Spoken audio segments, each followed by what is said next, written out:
We have an update to the sleep apnea VA disability changes. The changes are bad. Synopsis, okay? And what we're going to do here is all in one video, I'm going to show you the updated change, which is pretty major. And then I'm going to answer the most common questions like, what do you do if you're 100% PNT, IU, if you're already rated? We'll cover that. Long story short, you're safe. Don't worry about it. And then I'm going to go through the changes and show you why they suck. Okay, so first, here's the changes. Bada bing, bada boom. We have an updated final action, which is almost nothing. I wouldn't discount it, okay? I want to make that clear. I would not discount this. Usually, we see a spring to fall date and then back to the spring. Here we had October, and then now we have December of this year. I would use that as a planning factor. So if you're waiting to submit for sleep apnea for whatever reason, you shouldn't. You should do it now. Get your diagnosis, submit your claim. I would still use December as that date. Now, we have some friends who are VA raters who have reported that they haven't received training for mental health, tinnitus, or sleep apnea. So likely it's not going to happen soon. But at the end of the day, the VA can do wherever the VA wants. So that's the change, all right? Now let's talk about why it matters to you. If you're 100% combined, scheduler, PNT, IU, I don't care. And if you're rated for sleep apnea and not 100%, all right? So any category you can possibly imagine, if you have a rating for sleep apnea, what does this matter? What does this mean to you? It means nothing. The VA cannot reduce your rating based on a criteria change. Now, if you submit an increase for that claim, pretty much free game. Probably wouldn't recommend that if you're at 50% for sleep apnea. And once we go through the changes, you'll see why. So to answer all your questions, if you're already rated, you are safe. I hope that gives you some comfort. Here are the changes. Right here. This paragraph right here is the changes, are the changes. This is the current rating criteria. So I'm going to go over the current one real quick so we're on the same page. 6847 sleep apnea, obstructive central mixed. We see 100% there. Very rare, okay? I've seen one veteran with this. Very rare. This is hands down the most common. If you want free VA healthcare for the rest of your life, get rated for sleep apnea at 50%. Boom, you get your free healthcare forever. And you'll be able to use devices like GammaCore for free that the VA covers for your migraines. All right, so little plug there. But requires breathing assistance device such as the CPAP. There are other treatments like mouth guards, tape. It's really looking at your apnea episodes, okay? And then we see hypersomnolence here at 30%. That's gone. And then the asymptomatic at 0. This is the biggest change. This one and this one are the biggest changes. So this is how the VA rates it right now.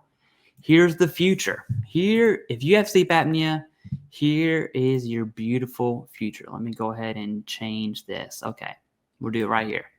6847 sleep apnea. All right, this right here is 100%. You can't see it. It's a little bit over here. It goes 150, 10, and then 0. Okay, so for 100, treatment ineffective, and that is the big change here. Okay, this word matters. We don't see that here. We see it on the change. I'll explain this in a second. Okay. As determined by sleep studies, so not as determined by you or your self-reports, by a sleep study. That's key. Or unable to use treatment due to comorbid conditions and with end organ damage. That's an and statement. Now, or unable to use. The reason we're going to go over this for 100% is because we also see it in 50. And so we're hitting the same thing here. All right. So why does as determined by sleep study matter or unable to use treatment? You look at the note. Qualifying comorbidities, so conditions that cause each other, okay, are conditions that, in the opinion of a qualified medical provider, there it is, not in your opinion, your self-report that you rip your mask off at night because you have nightmares, it means diddly squat, all right? It's of the opinion of a qualified medical provider, directly impede or prevent the habitual use of a recognized form of treatment shown by sleep study. So there we go. Got a 2 for there. To be effective in the affected veteran's case, examples, contact dermatitis, that would suck. Parkinson's, of course, that sucks. Missing limbs, facial disfigurement, or skull fracture. So self-report means nothing. It's got to be in the opinion. I don't know what happened there. It's got to be in the opinion of a qualified medical provider. This is for 150. 100 has with in organ damage. 50 has without in organ damage. We look at 10% here, incomplete relief as determined by sleep study, again with treatment. All right. And then asymptomatic with or without treatment. So if your treatment works, if you wear a CPAP, mouth guard, tape, you're going to be rated at 0%.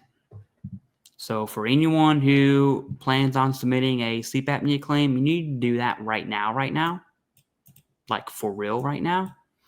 Because if you don't, you're going to get slapped in the face by the VA machine that is 0%. Okay. You'll be service connected, but at 0%. We don't see that here. We don't see treatment ineffective, or with treatment. Okay.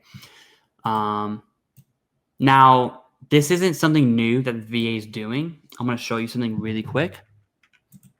All right, so those are the changes. I hope that answers your sleep apnea questions. I'm going to go to Google. This is not something new here, okay? Let's look up plantar fasciitis, 38 CFR. The VA's been doing this for a while. You can just look up plantar. Did I spell that right? Yes, that's ankylosis. Okay, let me do that again. Plantar, ankylosis. There we go, plantar fasciitis. Boom. So here we have a no relief. You could say treatment ineffective, if you will. And so plantar fasciitis is based on no relief from treatment, which is this right here. So this isn't something new, all right? And guess what? If you do have relief, that 30, 20, depending on if it's both or 1 foot, is gone, all right? So this is not something new. It's just new to sleep apnea. Anyways, those are your changes. If you're looking at filing sleep apnea, straight up, I would get diagnosed and I would submit that bad boy right now, today. I would stop whatever your plans are for the day. Stop them. Take a few minutes. Takes maybe 7 to 8 minutes to log into va.gov and submit a claim for sleep apnea. All right. Anyways, those are your changes for sleep apnea. I hope I answered your question, and that's all I got. Thank you very much.